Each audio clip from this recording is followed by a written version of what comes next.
Um, I would like to welcome you on behalf of the Ryan Center to today's discussion. I hope it is a discussion. I note that in the British Parliament, the distance between the Prime Minister and the opposition leader is exactly 2 sword lengths. And I seem to be positioned exactly 2 sword lengths between the two. I hope they're not armed. Of course, we know that this has been a very contentious race, perhaps one of the, even in a series of contentious races that we've had over the last decade, perhaps the most contentious, one that's likely to become even more contentious as we get closer to Election Day. While that wasn't reflected in the polls early on, it certainly has been recently. As of this afternoon, Mrs. Clinton is leading in the Real Clear Politics of Average 2-person race, forced 2-person race because there'll be more than 2 people on the ballot, by only 1.5 points, her smallest margin or among her smallest margin since the race began, with the one exception of when the bump that usually happens after a party's convention happened in favor of Donald Trump after the Republicans. In the 4-candidate race, she's ahead by 1.1%, suggesting that there's perhaps some people who will come off the fence as the race gets closer and as we get closer to Election Day and the choice between the two becomes more real. The reason is pretty clear in both, is that Donald Trump is on the move, and it's all been pretty recently. He's up by 3 points since September 1st on the margin in the 4-candidate race, and up by 3 points since August 21st, 2 since September 4th in the 2-candidates race. It's pretty clear why this is happening as well. While Mrs. Clinton remains unpopular on margin, Donald Trump remains more unpopular. That in today's favorable to unfavorable ratings, Mrs. Clinton is negative. More people have an unfavorable view of her than a favorable one by almost 14 points, but for Donald Trump it's minus 20. However, for Donald Trump this is a massive improvement. His favorability ratings have been up by 5 points since August 21st, and his unfavorable ratings have been down by 4 or 5 points over the same period. Basically, he's gone from a minus 30 to a minus 20 in the span of about 2.5 weeks, or roughly since a few days after he replaced his campaign staff. Mrs. Clinton, who's had a series of unfortunate and negative press occurrences, starting with the FBI's release of emails and then her collapse and the revelation that she's suffering from pneumonia, has seen her favorability ratings go down by a point and her unfavorability ratings go up by 2 or 3 points over the same period. The result is one candidate's on the move and the other is treading water, and this means, given the partisan division of our country, an extremely close race. The race is likely to be decided by one of 2 things. One is a candidate changing the dynamics where both have been viewed unpopularly since they both received the nomination. As we can see over the last couple of weeks, Donald Trump, digging himself out of a record low hole, has been making progress on that, whereas Mrs. Clinton has not. But there's 2 months left to go, and certainly debates will play a large part in that. More likely, however, is that the race is going to be decided by the voters who don't like either candidate, having to make a choice between them. According to the most recent bipartisan battleground poll, one that's done by one significant Republican pollster and one significant Democratic pollster, 17 to 18% of the entire voter group falls into the category of having an unfavorable view of both candidates. And of those, 64% are either saying they will vote right now for a third party or are currently undecided. This is the large group of votes over which both candidates and both campaigns will be fighting. The acrimony, I think, is more than personal. It's certainly something that you hear about when you hear each candidate say that the other is essentially unfit for public office. That's not terribly rare, although it's particularly, again, acrimonious this time. But the party views of the bases are perhaps as wide apart as they've been in decades. Senator and I were talking beforehand, remarking that 30 years ago when we were young, there were people across the ideological spans. When Ronald Reagan was elected president, a third of the Republican Senate caucus had scores of 80% or more from liberal organizations, and about a fifth of the Senate Democratic caucus probably had the same from conservative organizations. This has sorted itself out. So it's very rare for anyone who's a consistent liberal to be a Republican, anyone who's a consistent conservative to be a Democrat, which means that the ideological views are viewed through a partisan lens, which we've seen over the last few years is roughly in balance, is that the parties continue to be roughly balanced over any 6-year cycle. Somebody may be up for one cycle, but then down over the next. And this means that neither party seems to be able to gain the sort of advantage that normally occurs during periods of acrimony. Because this is not the first time we've had this sort of question. We tend to go through periods every 30 or 40 years where the two parties end up disagreeing very significantly over what does it mean to be American. And that's, in a sense, what we're happening right now. We're asking, what is American nationalism? What does it mean for us to constitute a country? What does it require? What does nationalism and Americanness require us to do in the present circumstances? Who are or ought to be Americans? These are all important questions that are being debated between the candidates, albeit not terribly directly right now, and have been for quite some time. Their views are different, their views are divergent, and in many sense, these views are irreconcilable. In our history, when these questions have been raised, one side or the other typically has won the political battle very quickly. That's what happened in 1932 when these questions over the right nature of federal government power were raised.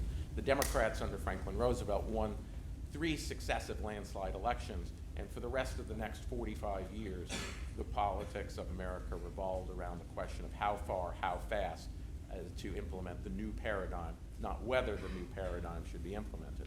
We haven't had that because of the partisan balance in this country.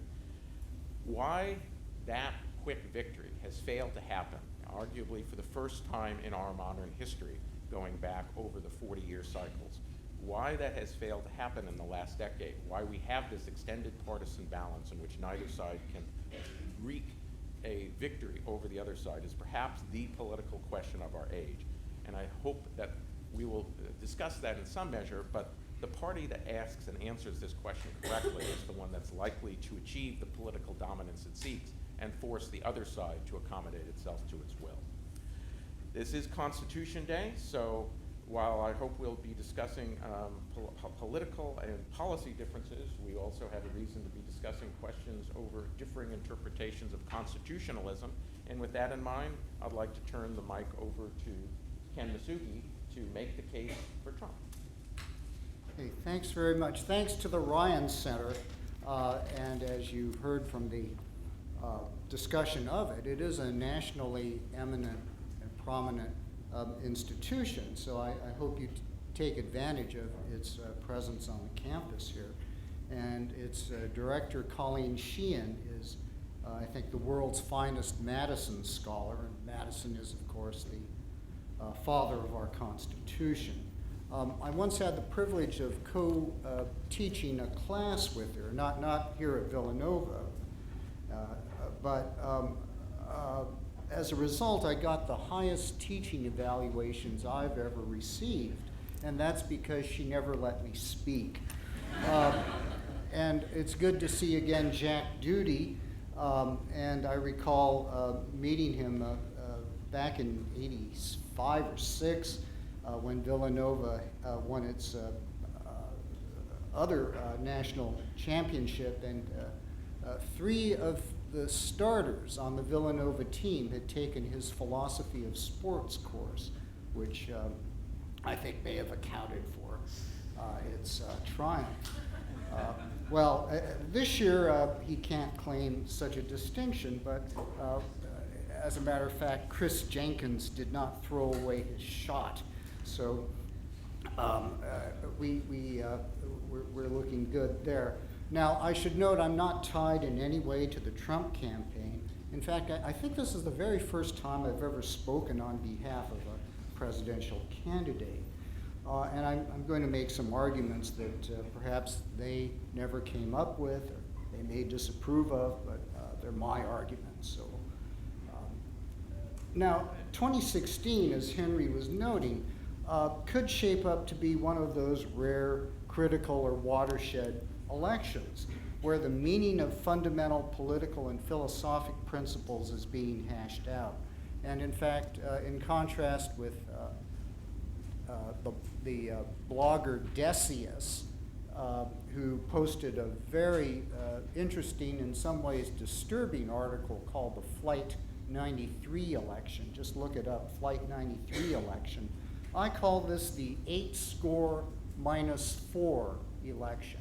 That is 156 years, 8-score minus 4, 20, that is, it takes us back to the Lincoln election of 1860. Now, how is this the case? Now, Trump's uniqueness as a candidate has been both deplored and celebrated. But what we ought to note is that his amateur standing as a politician seems to fit only the Republican Party. That was true throughout the 19th century. You can just look this up, and the Whigs who preceded the Republicans. And then in the 20th century, we see Herbert Hoover, Wendell Willkie, Eisenhower, and now Trump, who has no political experience at all, not just no electoral experience, but the Republicans seem to think that every now and then we should get a non-politician to serve as president. And so the question is, why Trump now? His significance, and Henry noted the contentiousness, well, Trump doesn't spare his fellow Republicans. That's very crucial.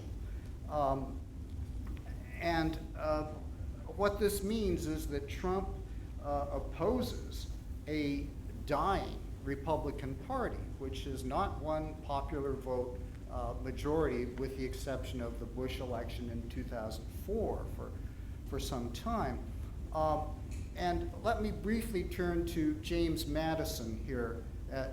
And some of you must know James Madison's famous discussion of majority faction, the problem of faction, the problem of liberty, and majority faction.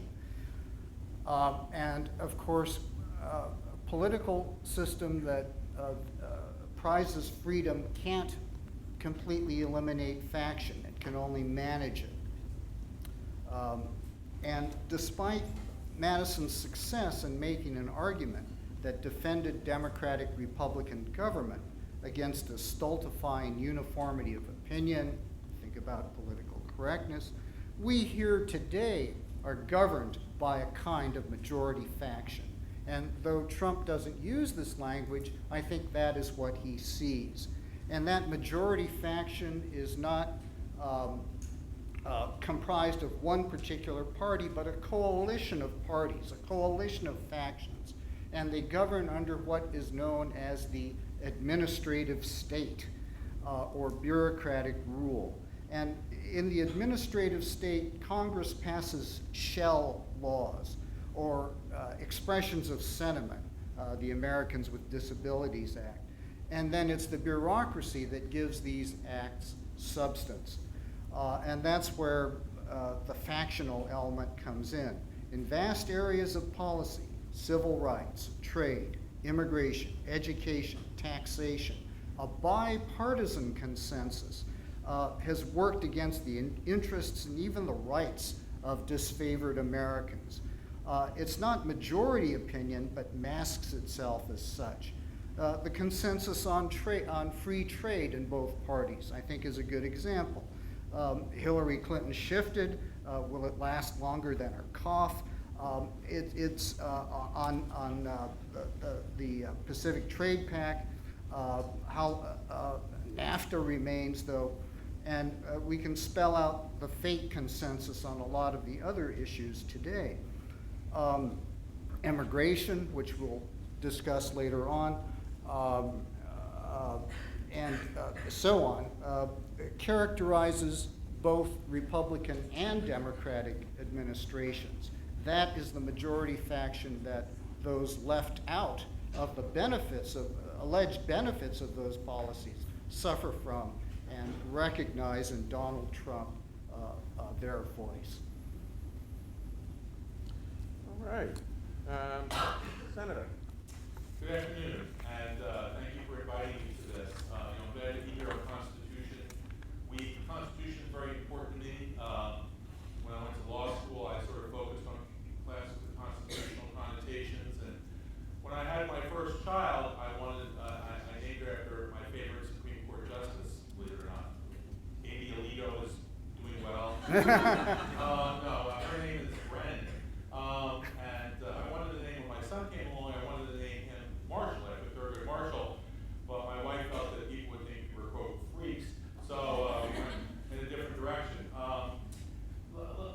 Let me say, I have done this before. I've done this virtually every year. I'm in some forums involving presidential debates. And typically in those years, I talk about my candidate's position. I come from a liberal perspective, and I talk about why trickle-down economics doesn't work, and why a theocratic approach to social issues isn't really an appropriate way to go, and sort of the normal liberal, democratic, Republican, conservative debate. I talk a little about my candidate, and I'm always happy to talk about Hillary Clinton in great detail, who I think accomplished more by the time she was 30 than most politicians accomplished in their entire life, working for children, working against housing discrimination, working for women's rights, human rights. But I've got to tell you, that's the sort of argument I would be giving now if it was like a Hillary Clinton versus Jeb Bush or Marco Rubio kind of race. I think there's a threshold issue here, which we have to address before we even get into who has the better 5-point education plan. And that's this. We are not electing a United States Senator, United States Congressman who can be a little eccentric or weird, and it's okay because they're one of 100 and 1/3 of the legislative of the government, so it can be interesting and not too concerning. I think Donald Trump is unique in a lot of ways that are very concerning. He got his start in national politics as a birther, someone who aggressively, up until this morning, after a long infomercial about his hotel, he issued a 1-sentence rebuttal. But for the last 5 years, he has been doing everything he can to undermine the legitimacy of our first African-American president, based on an internet rumor that he has continued to adopt on issue after issue. There is very little in terms of conspiracy theories he doesn't agree with. Scalia was murdered, presumably by Democrats. There's a whole bunch of people that Hillary Clinton and Bill Clinton have personally murdered over the years. Ted Cruz's dad murdered JFK. I can go on and on.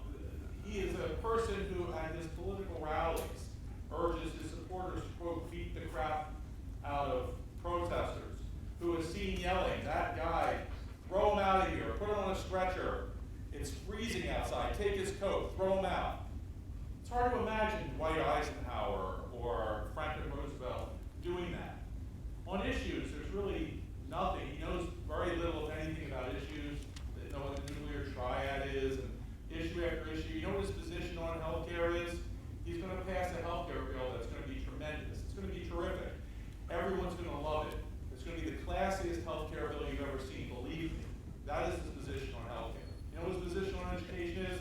It's going to be a classy, tremendous, amazing education bill with the best words in it, and everyone's going to love it. Believe me. Those are his positions on issues, literally. He undermines our democracy blithely by saying the only way he can lose the election is if it's rigged. I mean, elections are run by state governments, which are almost all controlled by Republicans now. Why they would be rigging the election for Hillary Clinton is never made clear. But it's hard to even imagine what a Trump concession speech would look like. He has done things that we haven't seen a presidential candidate do since the Civil War. Outright racist and xenophobic.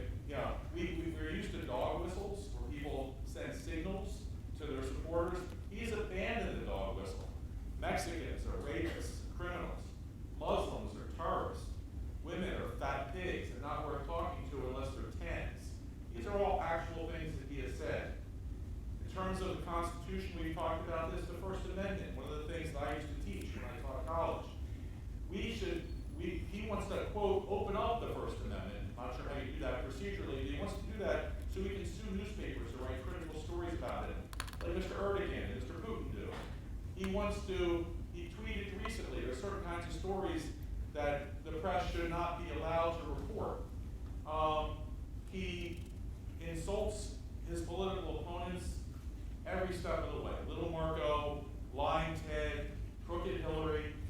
This is a man who discusses the size of his penis in a nationally televised presidential debate.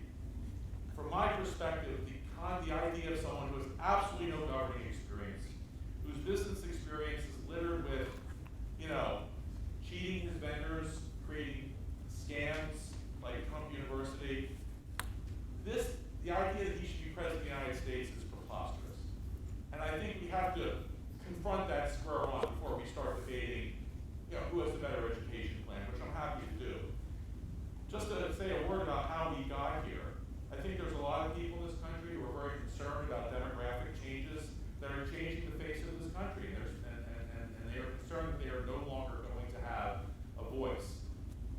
And I think that has driven people to embrace the sort of fear that we haven't seen in a long time in American politics. But this plays really to the worst angels of our nature.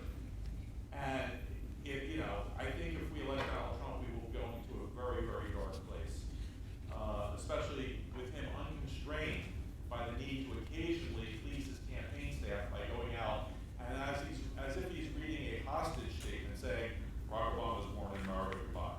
Okay? Once he no longer has to do stuff like that, I'm very concerned about where he will take the country. So I'm happy to discuss specific issues, take specific questions, but I think that is the overarching theme of this race.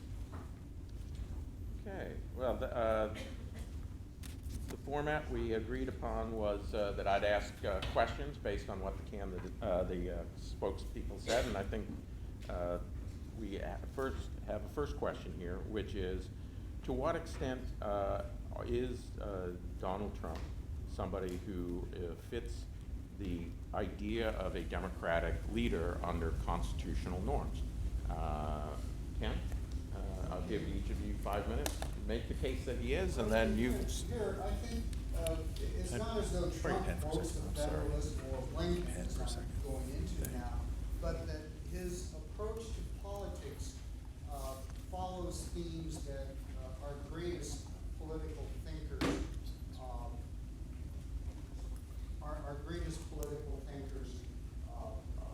propagated. And there are two fine Abraham Lincoln speeches that he gave early in his career. The first, called the Perpetuation Address, which can be called his Law and Order speech. And the second is his Temperance Address on the need for abstinence and drinking alcohol, and on temperate behavior generally. And you may think it kind of funny that Donald Trump is spokesman for temperance, but you'll see. Now, Lincoln's Perpetuation Address makes the basis for law and order not harsh criminal penalties, but rather the notion of a common good that transcends our diverse individual wants. The administrative state tries to make certain tries to privilege various special interests that offend perhaps a majority, I would argue in many cases, of American citizens. But there's no way for an effective majority to form against the administrative state because it's bought off, because it is bought off or been bought off by various factions and interest groups. Now, so what Trump brings to our discussion is the notion that a common good ought to be the focus of our national politics, not policies that favor what a friend of mine calls the Davoisie, that is the Davos class, what I call the bourgeoisie, and various factions of the Republican Party and the Democratic Party. I regard the Clinton Foundation as another scandal in that regard. The appearance of doing good, being some real good is being done, but in fact it's a system for currying political favor. And it looks nice, but it's really totally corrupt. Now, so so much then on the law and order speech, and we'll get more into that later on.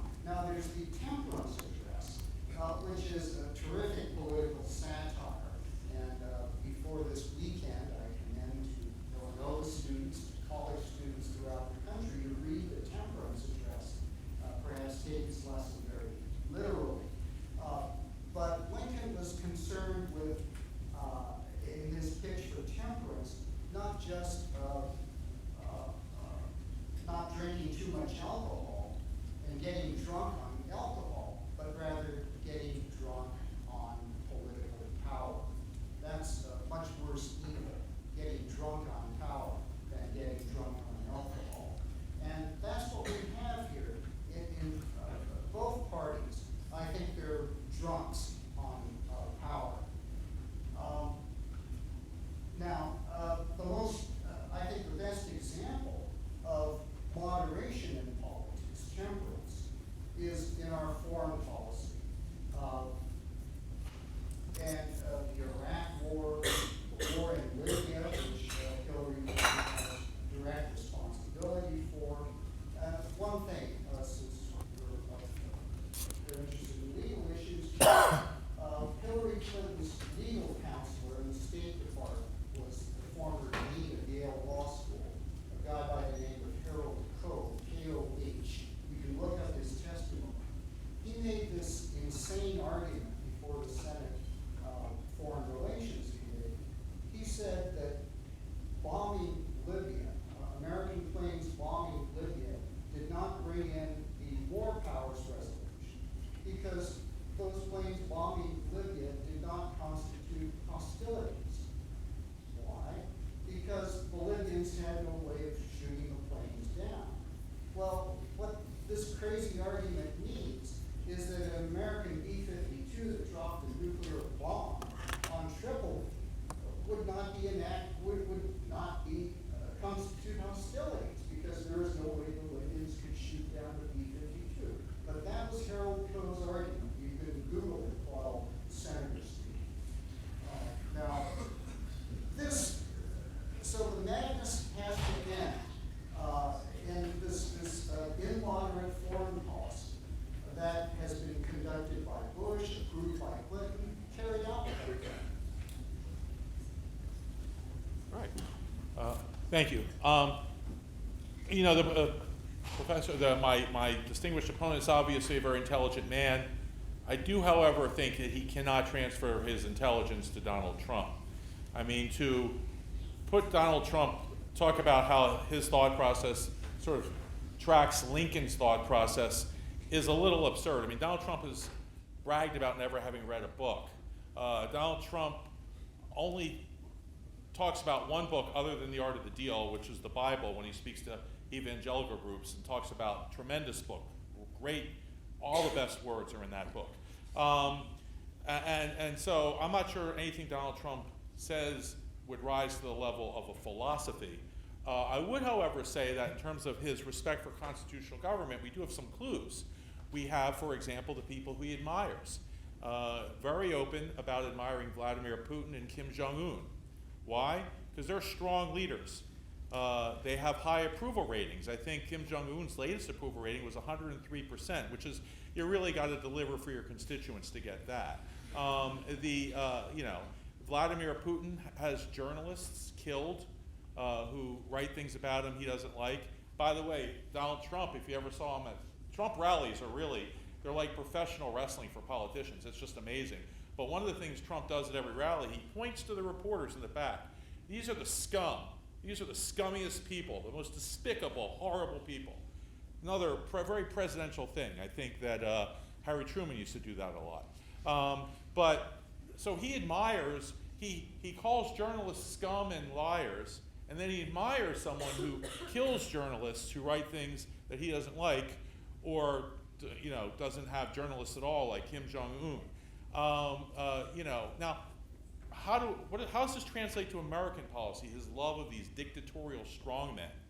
Well, he says things from time to time, as a person who studied the Constitution extensively, leave me scratching my head. For example, he says that when he's really upset that we don't say, that clerks in department stores don't say Merry Christmas anymore. And when I'm President of the United States, he said, clerks in department stores are going to start saying Merry Christmas again, believe me. Well, I'm just curious as to what power in the Constitution he has to force employees of private enterprise to say Merry Christmas. That strikes me as problematic. What else does he think about the Constitution? Well, there's a lot of constitutional law that transcended liberal conservative on torture. Donald Trump says he's not only going to bring back waterboarding and torture but, quote, far worse. He's also going to bomb the shit out of a whole bunch of people, steal their oil, whatever it is, but then he's going to target the families, the innocent family members of suspected terrorists, and kill them too. Okay? All of this suggests a lack of obsession with constitutional niceties.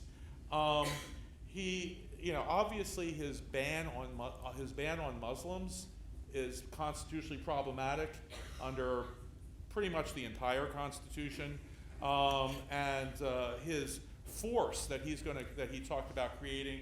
We're just going to round up families by the millions and ship them into the desert, modeled on a program that Dwight Eisenhower came up with, many of whom under that program starved or died of thirst in the desert. He's going to rip families apart or take whole families and throw them in the desert. These all suggest a lack of constitutional, or a lack of respect for the Constitution. In my waning minutes, I do want to just respond to one other thing that was said about the Clinton Foundation, because I think this is another thing that's just breathtaking. There are independent organizations that rate foundations and how charitable they are. The Clinton Foundation, which has raised $100 million, is given an A rating by every one of those organizations. Some say the Clinton Foundation has saved more lives than any other foundation in the world, particularly with AIDS medicine to Africa and other places like that. Hundreds of millions of dollars. Donald Trump, who's worth trillions of dollars, if you listen to him, he won't release his taxes, but he says that his foundation has had at most $3 million into it because he got one big donation from one guy. He doesn't put his own money into his foundation. He gets other people to contribute to his foundation, and he's done such amazing things as bought a 6-foot portrait of himself with the charity's money, a autographed helmet from Tim Tebow, and a contribution to the Attorney General of Florida, who 4 days later dropped an investigation against Trump University. I would stack the Clinton Foundation's work against the Trump Foundation's work in terms of the good it does for humanity any time. But it's hard to see Trump's respect for the Constitution given the various policy eruptions that he comes up with from time to time. Well, thank you. This raises a second question, which is Ken seems to be arguing that the threat to the Constitution is greater from the ongoing, what he's calling the bipartisan consensus in favor of the administrative state and bureaucratic rule, whereas you argue, Senator, that the threat to the Constitution is greater from the potential rule of what you're saying is a unstable and autocratic-leaning personality. So I thought maybe the second question could be to debate that, discuss that as two alternatives, to which seems to be more damaging to the fabric of American nationalism, the potential for a unstable autocratic person to occupy the presidency, or the ongoing manner in which Ken argues the will of the people is being thwarted election after election by essentially an unelected administrative bureaucracy. Now, should he get a chance at answering the question first? Yeah, sure. Yeah. Yeah, no, I'm just turning to you because I turned to the left. I didn't mean that you should answer it first. Yeah. We should take turns. Well, I think Yes, I think definitionally, the greater threat to the Constitution always has to be somebody who's not going to follow the Constitution, because it doesn't matter what we can debate what the Constitution says. I mean, certainly the justices on the Supreme Court do, and we can debate how that juxtaposes with policy, and I'll be happy to touch on that. But none of that matters if you have a person who's essentially, I don't care what the Constitution says, I'm going to do what I want. And he was asked in debate, well, suppose the generals refuse to carry out unconstitutional orders. And you remember what he said, oh, if I order them to do it, they'll do it, believe me. Well, that sounds like a constitutionally comforting answer.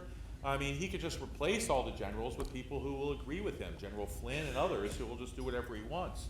So at the end of the day, I mean, you know, the Constitution's a piece of paper. The Constitution's power is dependent on our willingness to follow it. You know, and that goes to a bigger issue. I mean, you know, I said earlier, I alluded to earlier, we have a presidential election process, okay? And it's spelled out in the Constitution. It's a good way to look at this. There have been presidential elections in history where someone lost by a very, very small margin in circumstances where you could argue that they would have a good case to contest the election. Richard Nixon in 1960 lost to JFK. There were some questions about the legitimacy of ballots in Illinois and Texas. He could have contested that election. He could have tried to bring his people into the street to contest that election, but he didn't. He conceded the election because he said the greater good for America's democracy is the peaceful transfer of power, and he did that. In 2000, Al Gore, well, you're too young to remember. I remember, the 537 vote victory by George Bush under very questionable circumstances in Florida. Al Gore won the popular vote. Al Gore, had the lead in the exit polls in Florida, and suddenly things got weird, and Bush's brother, and Al Gore could certainly have made the case this is not a legitimate election. But if you want to Google an example of statesmanship, watch Al Gore give his concession speech, saying, "While I strongly disagree with this, I'm going to go back to Tennessee because I think that's the right thing to do for America." Do a mental exercise and imagine Trump doing that, especially if it's a close election. Crooked Hillary stealing the election, we're not going to take it, and there'll be people rioting in the streets. It's going to be horrible, okay?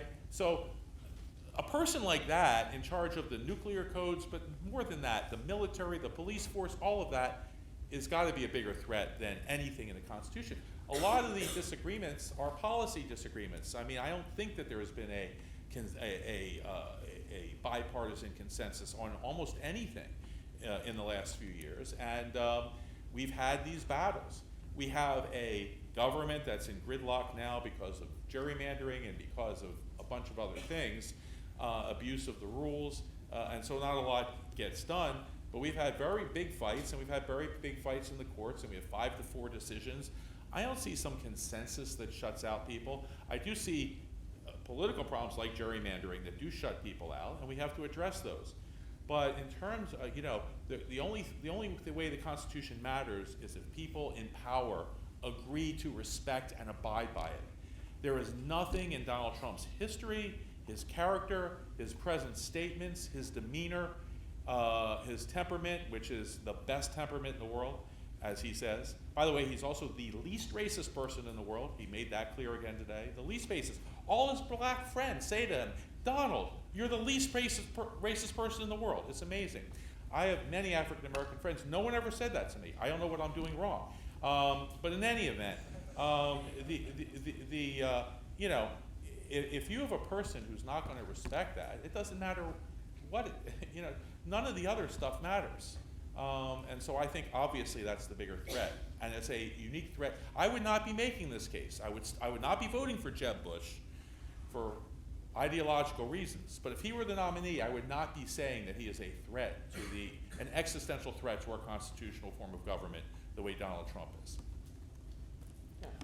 Okay, thanks. I think Trump is the one candidate among all who's really speaking out in defense of the Constitution, not in any formal way, the 12 articles of the Constitution or whatever he called it the other day, not in terms of the way a lawyer would argue, but he takes the perspective of an ordinary citizen who sees all of these crooked dealings.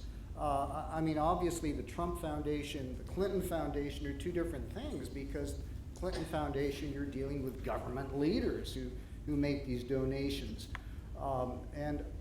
Republican politicians do the same thing. They set up foundations and they expect to get favors by contributing to them. And Trump denounces both, which is why the establishment leaders of both parties oppose him. It's just the people in mounting numbers, surging numbers, recognize the truth of what Trump is saying and renew their vows of citizenship. there are many distortions about Trump, that he believes in murder theories and so forth. And if you read what he actually says, that's simply not the case. And so in any of these, regarding any of these extreme accusations about him, I simply urge you to read his speeches. The most famous recent one is when he said that, well, maybe the Russians can find Hillary Clinton's 30,000 missing emails, and this was regarded as some horrible invitation for some foreign power to have a place in our elections. That of course, is ridiculous. It was a joke. I laughed when I heard him do this. Now, the birther business, which I must admit gave me some troubles when he did this years ago. You see, I went from never Trump, I was for Rubio, to very strongly pro-Trump over the course of the last 2 years. And now the birther business.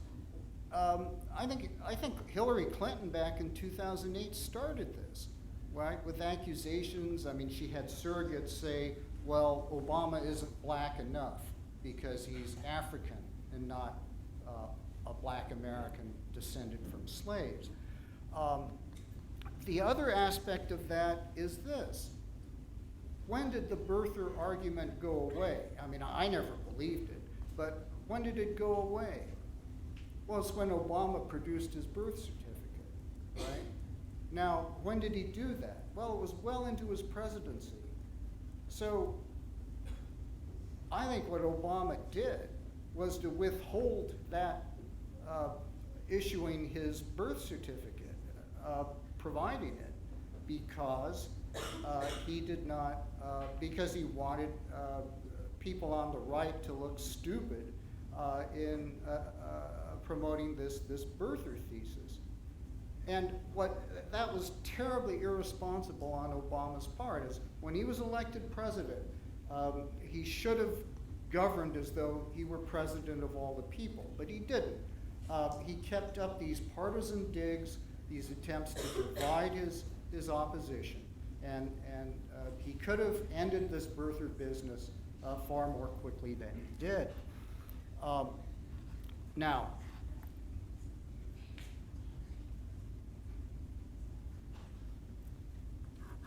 on Putin, what we have to acknowledge is that 20 years from now, Putin I think will be regarded as one of the world's great politicians, as one of the world's great leaders. I don't think there's any denying of that. I know a little about this because my daughter attends Russian Orthodox Church, and I go there with her from time to time. What Putin has done with Russian society is really marvelous. Now, what Trump has never conceded, which I certainly don't either, is that Russia is a decent, Russia and America are equivalent societies. That is, that morally equivalent. No, he despises the Russian system, and as do I. But to deny that Trump is a great national leader is just not looking at the situation. As far as despising the media, I think they're despicable. They deserve to be despised. That's part of free speech. It's not simply a shooting gallery on the part of the media. I think when Trump says we'll be able to say Merry Christmas again, what this means is not some oppressive expression of religious freedom, but a real attack against the political correctness that stifles the majority religion in this country.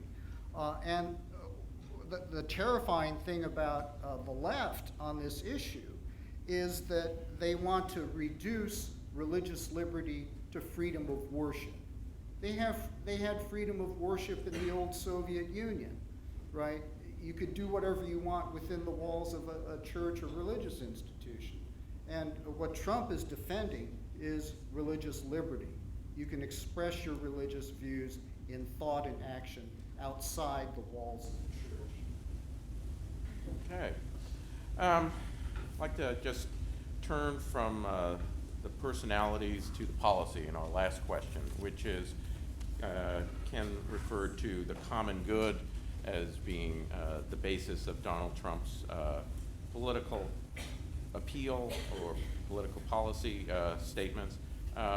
Starting with you, Senator, what would you say the vision of America that Mrs. Clinton wants to promote? You know, we can't get into every detail of policy, but her slogan is "Stronger Together." What does that mean, and what vision of America? And then I'd turn it to you for the last word before we open up the questions. Can Donald Trump says, "Make America Great Again." What is the vision? What's the common good of America that Donald Trump is talking about? But starting with you, Senator. I'm going to take a privilege of 30 seconds just to reply to a couple things I just don't think can be left out there. And I'll give Ken the opportunity. That's fine. So, well, he can use his time any way he wants. Just to give you one example of what Donald Trump says in terms of these crazy murder conspiracies, if you read his speeches, these are not usually in speeches. These are usually when he's just speaking to the press or speaking in an interview. Let me just give you one example. When Justice Scalia died, Trump got on television and said, "They found the pillow near his face. That's awfully suspicious. Some people are saying he was murdered." By the way, when Trump says some people are saying, that means I'm making this up as I talk, okay? How irresponsible for a presidential candidate to get up and suggest that a United States Supreme Court justice was smothered with a pillow. You know, I mean, it's just nuts. The Scalia family was like, "Will you shut up?" I mean, this is again beyond the pale. On the birther thing, Hillary Clinton never started the birther thing. You can look that up. There was not one example of her or anyone in her campaign ever pushing that. And this idea that someone did it to make the Republicans look stupid, they were not required to look stupid. No, they were not required to continue talking about this. And Obama's being irresponsible about the birther thing. First of all, Obama did release his birth certificate before he ran. We all have a birth certificate. He didn't release the long form one because he didn't have one. None of us have the long form. That stays in the archives. But why didn't George Bush have to release his long form birth certificate? Why wasn't he irresponsible? Or Ronald Reagan, why weren't they irresponsible? Why only Barack Obama, the first African American president, why was he the one who was irresponsible for not releasing it? And by the way, once he released it, Trump continued to tweet that it was a fake for another 3 years. Okay, so just to give you an idea. By the way, on the Merry Christmas thing, I didn't say allowed, which is what the professor said. I said required. Trump said people would be required to say Merry Christmas. And again, I'm curious how constitutionally that occurs. Hillary Clinton's vision. Again, it's hard to talk about every issue. Let me try to put in a couple in the big picture context. One of the big issues facing, I think, other than our political issues, which is we can talk about, one of the biggest issues facing America right now is income inequality. And the fact that many people in America are not included in the prosperity of America. We see the stock market setting record highs. We finally see incomes rising, but again, it's disproportionately to the higher people in the income bracket. We have a tax and a regulatory system and so forth that all benefits wealthier people. There are a few things we can do to help bring people into America, which frankly, if I was some sort of billionaire, I would be all for, because they have a pretty good gig if you're a billionaire in America, and I would think you would want there to be stability and people to feel included. Raising the minimum wage, providing equal pay for equal work for women, providing mandatory paid family leave. We're one of 3 countries in the entire planet that does not provide any family leave when you have a newborn or when you have a sick relative. There's a whole list of programs like this and that would help bring the bottom up and make sure that everyone is included and get rid of the dark poverty that clouds much of America. On immigration, you know, there are people, I mean, think about this. This is a huge difference between the 2 candidates in terms of their vision of who is included in America. I think Donald Trump's vision is a very crimped vision of only certain people, certain ethnicities, certain races are included in his vision of America. There are people, dreamers here, who were born here. They speak no other language. They've never been to Mexico or any other country. Donald Trump wants to kick them out of the country, okay, and their families out of the country. or if they were brought over when they were 2 months old. He wants to kick them out of the country, and the ones born here, he wants to get rid of birthright citizenship. Can you imagine taking some 16-year-old girl who doesn't even speak a foreign language, doesn't even speak with an accent, never lived anywhere but Palmyra, New Jersey, and suddenly dropping her off in Mexico? Goodbye, good luck to you. That is a breathtakingly cruel and heartless way of dealing with the immigration problem. I think if you're going to look at the difference between these two candidates domestically, it's inclusiveness, making the set of people who are included in the prosperity and the future of America bigger. In terms of foreign policy, do I have any time left? 1 minute. In terms of foreign policy, you know, we have a very messy world. But I'll tell you one thing Hillary Clinton's not going to do. She's not going to bring back torture. She's not going to start, murdering people unrelated to terrorism. She's not going to alienate the entire Muslim community around the world by calling them names and banning them from our country. She's going to work with our intelligence agencies to try to make us as safe as possible while preserving American values, which is what people envy about America, and it's our moral currency in the world. It protects our soldiers overseas. It protects, it just does a whole world of good in a variety of contexts. So inclusiveness and the rule of law, both at home and abroad, I think is, if I had to put it into a very brief synopsis, that's what I would say. Ken. Okay. Here, let me, since immigration has been hit, let me address that in terms of Henry's question. And obviously, I would not support Trump if I thought he was racist or advocating racist policies. I come at this from my own parents' experience during World War II when they were relocated. And a lot has been written about that, though not enough. And one of the things you have to face up to is that the Japanese immigrants of my father's generation, he was the first generation immigrant, is that they all favored Japan. I mean, perhaps not to the point of engaging in espionage, but their sentiments were on the side of Japan. They contributed money to the Japanese army in Manchuria. My mother, who was born of Japanese immigrants, felt completely devoted to this country, and so for her it was a bewildering experience. But what this lesson taught me in evaluating immigration is that we're all born with original sin, right? You're all Augustinians here at the school. What that means is that all human beings are flawed, but they have the opportunity to do good as well. It's true of immigrants. They come to this country bearing enormous resources, talents, drive, ambition, right? Hamilton, the musical, as well as the real Hamilton. But they also bring their flaws as well. And turn to I had a Muslim student, a graduate student once, who seemed very urbane, and he spoke about how much he's Egyptian, although he was teaching in Bahrain, I guess. And he loved he loved visiting his brother in Paris, and so I asked him, it was a seminar, what do you think about he favored the revolution that threw out Mubarak. What do you think about this poll that I read that said that 80% of all Egyptians favor the death penalty for anyone who converts from Islam? I mean, he looked at me and he said, well, of course, because anyone who converts who turns away from God is capable of horrible crimes. Therefore, they should be put to death. Right?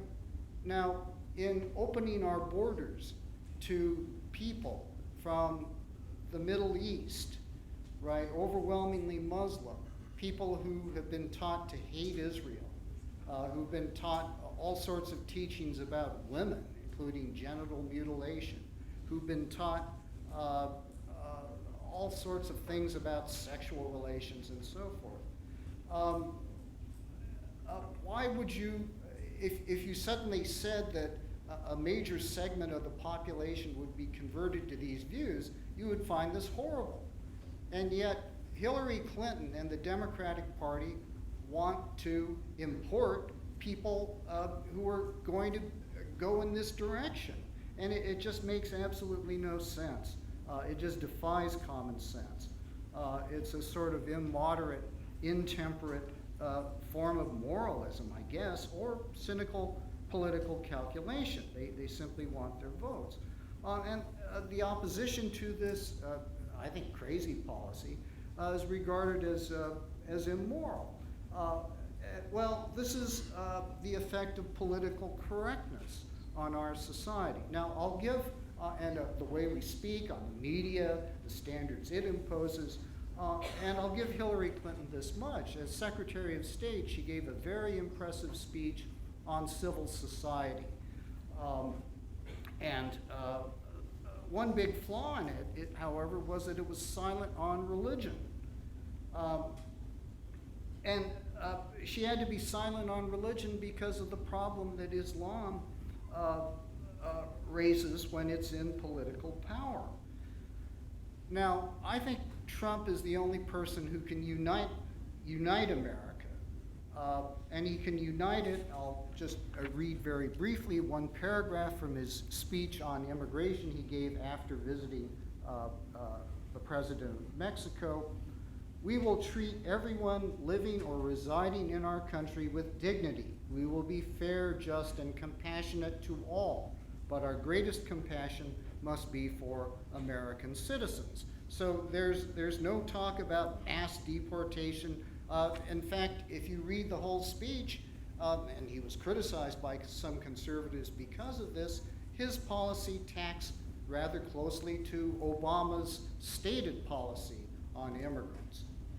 The only thing is that Trump, I think, would do as he says. Okay, time for you, the audience. We have about 25 minutes for questions, so if you can raise your hand, I'll recognize you. Yes, sir, and then the lady down here. I saw you speak 4 years ago, KI in Elkins Park. The candidate for president of the party department was the honest, decent man I've ever seen. All right? You took after him just like you're taking off Donald Trump. Now, with the same words, the same kind of phony accusations. This is what you are. You've taken politics down to the sub-level of the gutter, the bottom of the gutter. You're here to talk about Hillary Clinton. You're saying some phony things about her. She's a thief. She's a thief. She walked out of the Do you have a White House, question, she's sir? in Ed Rose, and she makes $150 million. Now, I spoke with Ed Terzansky. Do you have a question? Yeah, I'm going to Do it. Okay.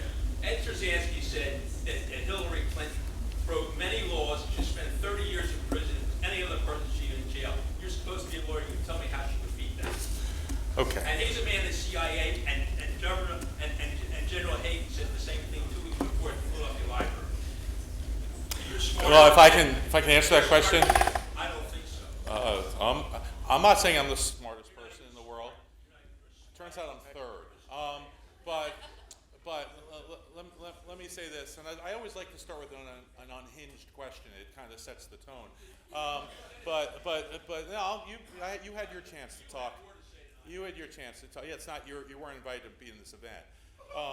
What I'm saying is, first of all, my speech at KI said nothing about. I disagreed with Mitt Romney's policies very strongly. I said nothing about Mitt Romney saying Hillary Clinton killed people and that we're going to deport Mexicans by millions, because he didn't say that. And so you said I used the same words. I'm answering your question. You said I used the same words. It's not true. Number one. Number two, Hillary Clinton's not a thief. Hillary Clinton, well, I don't know what jury found that Hillary Clinton was a thief. I'm unaware of that. She is the most investigated person for partisan reasons over the last 40 years. Yet, despite that, Republican investigators, everyone from Robert Fisk to Ken Starr, to Comey at the FBI, to Trey Gowdy, I can go on and on. All of these Republican investigations, which spent hundreds of millions of dollars going after Hillary, not conviction, not even one charge against her. She's never been charged with anything criminally. Okay, PolitiFact did an analysis, found she was the most honest candidate of all of the candidates, except by a point to Bernie Sanders running this year in both parties. So, you know, you can say, you know, I don't care what all the investigators found. I know that she's committed crimes. But unfortunately, in America, we have a system for that, which is we have charges, we have a presumption of innocence, we have a trial, and we have a finding of guilt, if appropriate. That has never happened with Hillary Clinton. Hillary Clinton could have made millions of dollars. You know, she was the valedictorian of her class at Wellesley, top of her class at law school, could have made millions of dollars right off the bat, turned that down to work for the Children's Defense Fund. All right, and her whole life she's been fighting for people who are poor and disadvantaged. So you can buy into Republican talking points, which I'm guessing is not a high bar for you, and say, oh, she's some sort of criminal. But there is absolutely no evidence of that. There's no finding of that. And so, given that given that Donald Trump has not been elected, and given that we have a free, Okay, we're not gonna spend 20 minutes on this. You can have this one-on-one with the senator if he's willing to spend that time afterwards. no, he can't. I said if you're willing to, and the answer is no. I We're try gonna- to keep sanity. That's fine. I'm not Thank you. pushing anything on anybody. Ma'am, you were next. Hi, thank you both for coming. I was just wondering, you said that you think that the most important part of Hillary Clinton's campaign is inclusiveness, and I'm really trying not to go the same political route with this, but I really am just wondering how you think if Hillary Clinton were to be elected, how it would mend the kind of divide that's come after the kind of language that paints one half of the people in our country and the voters as deplorable and irredeemable. And it's on both sides. I'm just wondering what both of you think, how do we mend this giant faction between these two groups of people? I mean, it's evident in the room. Who wants to take that first? Can you repeat the question? My router? Yeah, I'm just wondering, it's clear that there's a huge political divide. We have candidates on both sides speaking about giant groups of people in our country as deplorable, irredeemable crooks in some cases. And I'm just wondering what they think the solution after this election, no matter who's running. Yeah, look, if Obama and Clinton, the Clintons had their chance, and now they're complaining about many of the policies they put in place. And I'll just read from Trump's speech. It's called his North Dakota energy speech, but it was really a very general speech, very good speech. And these are the themes he's been putting forth recently in Detroit, in Wisconsin, in Seattle, and in many other places, in Everett, Washington, I mean. My reform agenda, Trump says, is going to bring wealth and security to the poorest communities in this country. He gave the speech back in May. What does Hillary have to offer the poor, but more the same? In Chicago, for instance, 1/4 of young Hispanics and 1/3 of young African Americans are unemployed. My message today to all the people trapped in poverty is this: politicians like Hillary Clinton have failed you. They have used you. You need something new. I am the only one who will deliver it. We are going to put America back to work. We are going to put people before government. We are going to rebuild our inner cities. We are going to make you and your family safe, secure, and prosperous. The choice in November is a choice between a Clinton agenda that puts donors first or a new agenda that puts America first. It is a chance between a Clinton government of, by, and for the powerful, or a reform to government of, by, and for the people. Well, I mean, you know, Trump can read anything off a teleprompter. Let me talk about the actual policies. Frankly, Democratic policies have lifted millions of people out of poverty, whether it's Social Security and Medicare, which are now sacred programs to the point where Republicans, will attack you if you try to cut them. Number one. Number two, increasing to the extent, increasing the minimum wage, there's 20 million more Americans with health care than there were when President Obama took office. I know that's not your question, but just to respond to that, Donald Trump promises to cut all of those things, take the money, give huge tax cuts to people like him. All right? I'm not sure how that helps poor people. So you can read a teleprompter that says, poor people should vote for me, just like African Americans should vote for me because, what the hell do you have to lose? All right, but that doesn't translate into policies. Their independent group yesterday came out and said Trump's economic plan that he announced the other day would cost 4 million jobs. But putting that aside, you asked, I think, a different question. You asked a question about the tone of the campaign. You know, and frankly, I think across the board and up and down the ticket, campaigns have gotten terribly ugly, and I think that's a real problem. You know, I don't know what the answer to that is. I do know the night that President Obama was sworn in, the entire Republican leadership of Congress had dinner. I sat at that table and filmed a TV commercial, and where they said, we're not going to vote for anything that he proposes, even things we support, we're not going to vote for. If that sort of obstructionism doesn't end, it's going to be very difficult. You know, the 24-hour news cycle is a big problem. You know, 50 years ago, the news was on for half an hour a night. We'd all watch Walter Cronkite. And we may disagree on the conclusions, but we'd at least have the same set of facts. Well, now we have Fox News and we have MSNBC with totally different factual contexts.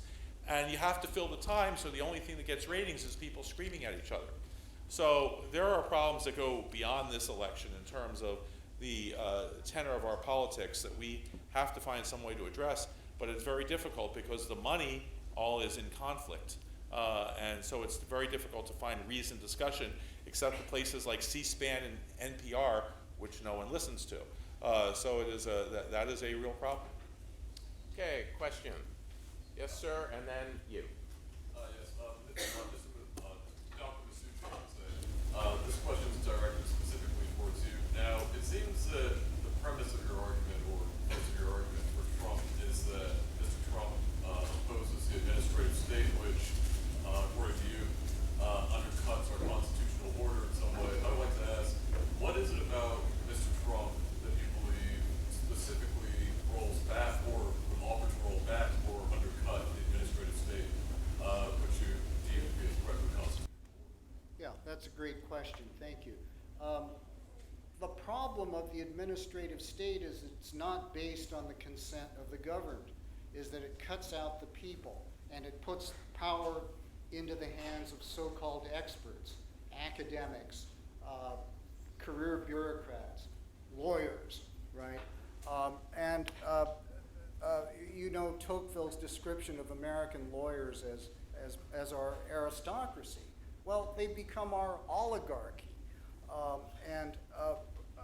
So what, not all lawyers, of course, but that's the tendency here.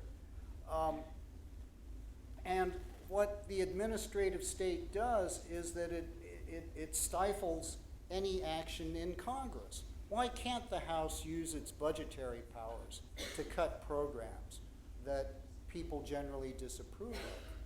You know, well, you have to shut down the whole government. People are so dependent on government, they don't want to make that drastic move.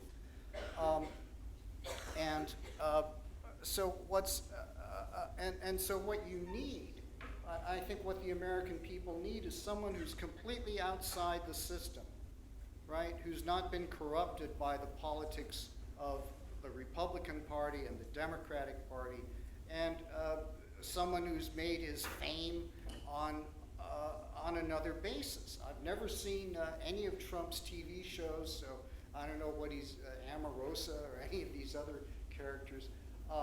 But the fact is he has this fame, and I think some of it is richly deserved. I mean, this ambition to change the skyline of Manhattan. So there's something larger than life about him in various ways.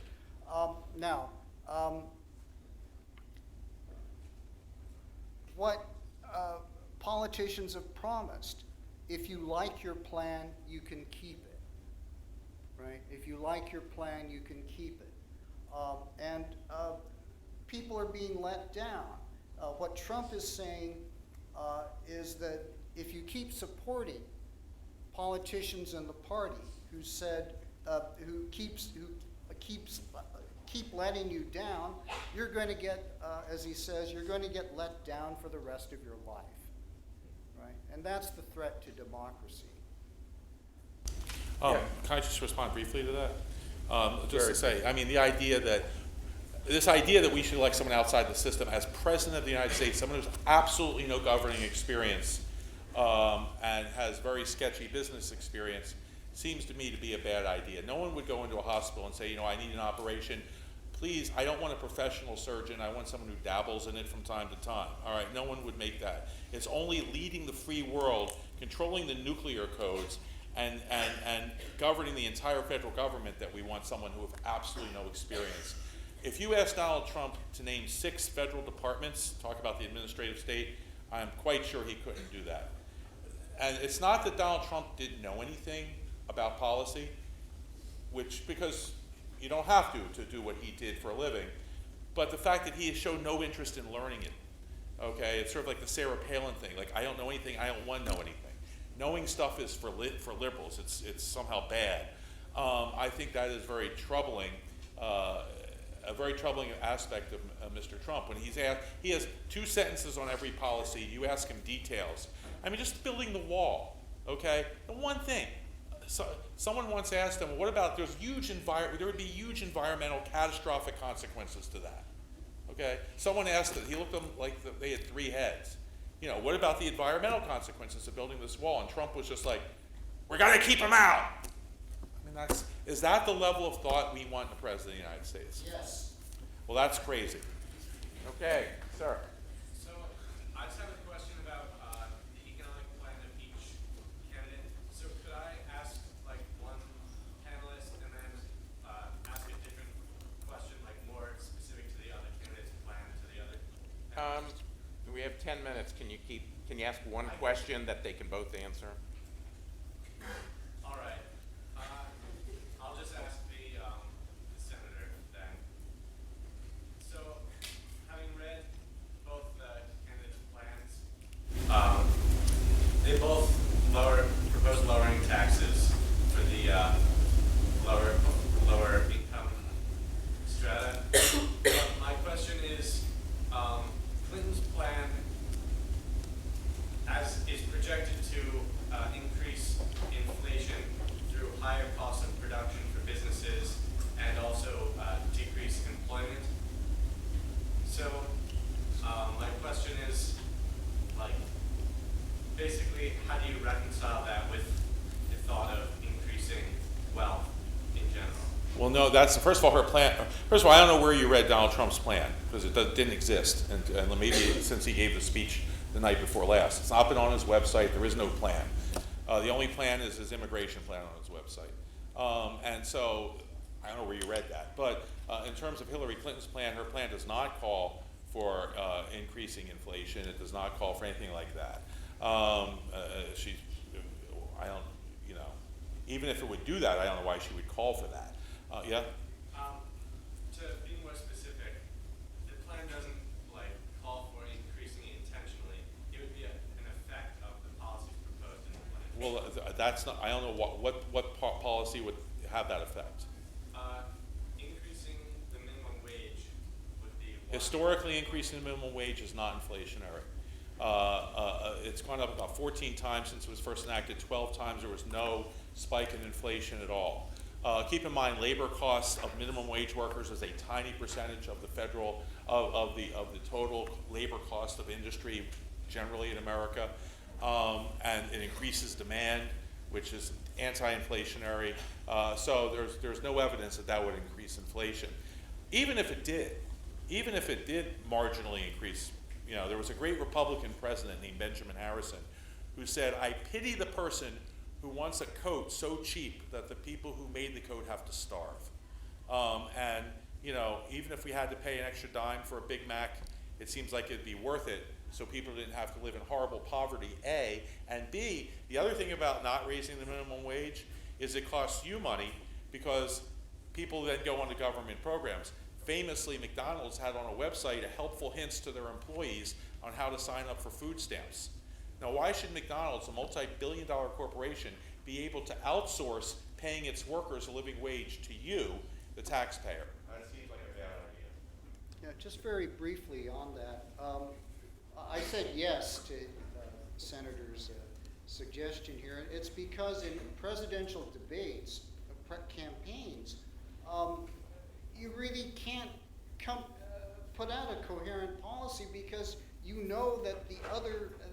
two houses of Congress are going to have their say, and if they're controlled by one party, you're going to get another result, you're going to get a different result. So what is important is that you maintain your focus. So Trump talks about something physical like a wall.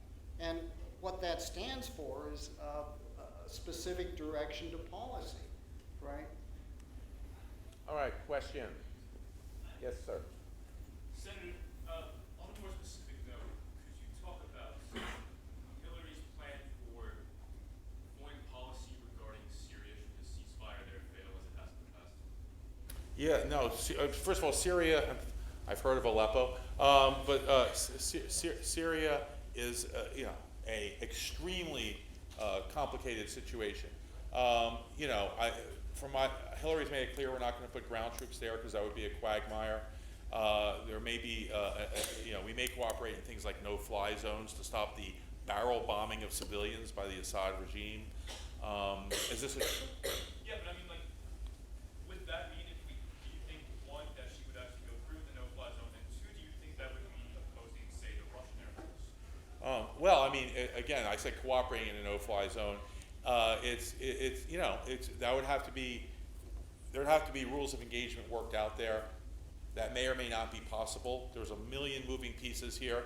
The Russians may have an interest in not having a no-fly zone, but they may have an interest in having safe passage for this other group that you can trade off and negotiate. I can't pretend to sit here and solve the Syrian problem. People who are much smarter than me, I don't actually believe that, but people have made an effort to do that for a long time. And it's difficult because I just read a book on this, and it's very difficult to follow because there's a million different groups that all have sort of similar sounding names or whatever, but the one takeaway from it is that there are lots and lots of people, all of whom have hated each other for centuries, fighting over disputed land. So there's no way, I'm not going to pretend there's some easy solution. Whoever the next president is going to have a very difficult time in Syria. I want someone with some experience. I want someone with some judgment. I want someone who didn't, for example, again, I don't have to go back far in the Trump archives. Just the last week said he would start a war with Iran if they made a hand gesture that he didn't like. I'm sure you've all read that. They give the finger to somebody, he's going to start bombing people. I don't want that person deciding what happens in Syria, I guess is my point. Last question. Yes, sir. Sorry, I saw him first. So Dr. Satterfield said that you predicted the polls in the, like, every 2 years. Oh, this is to me. Yeah, this is you. Can we know what your beliefs are on the election this year?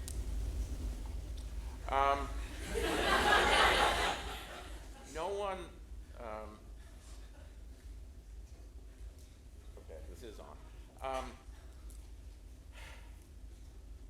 No one with any sense predicts an election 60 days before the votes are cast. And I've got some sense on my shoulders.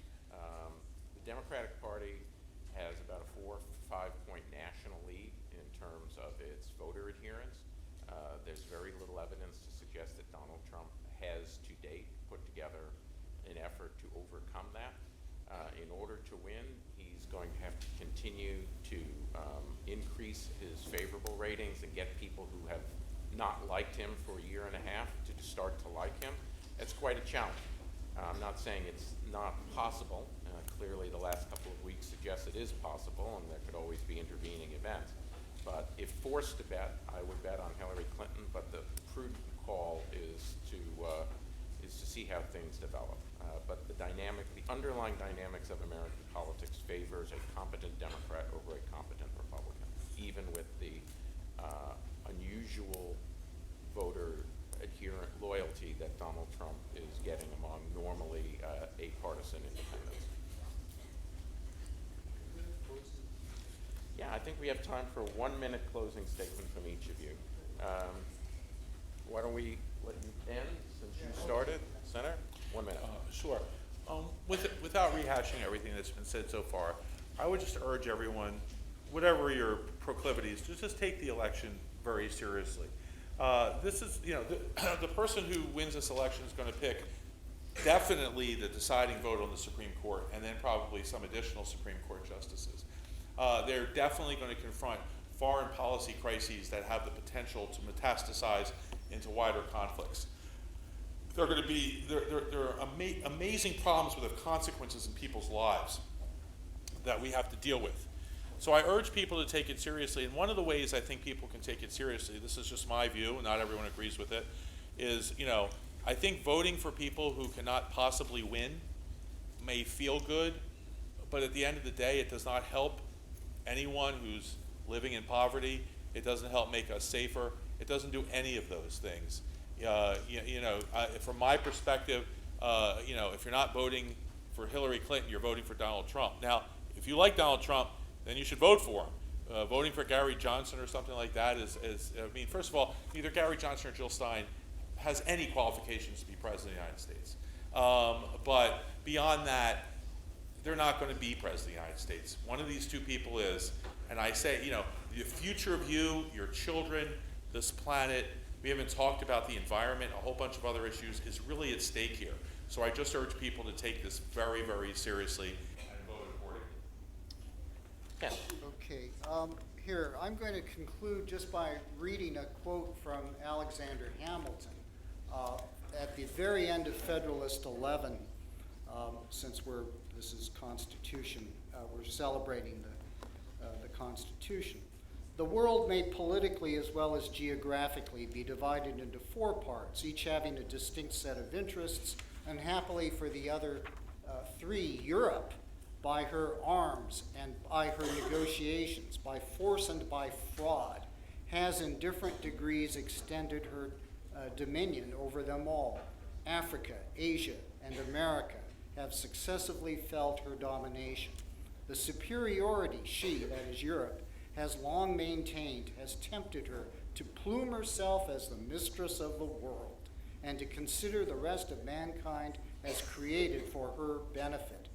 Men admired as profound philosophers have in direct terms attributed to her inhabitants of physical superiority and have gravely asserted that all animals, and with them the human species, degenerate in America, that even dogs cease to bark after having breathed a while in our atmosphere. Facts have too long supported these arrogant pretensions of the Europeans. It belongs to us to vindicate the honor of the human race and to teach that assuming brother moderation. The European elites that Hamilton denounced here, that is those governed by alien ideologies, continue to demand rebuking. And just as Hamilton, the historical one, not the one of that wonderful musical, spoke against the old world, let us sing our song of freedom and act against the old world of politics. We must not throw away our shot.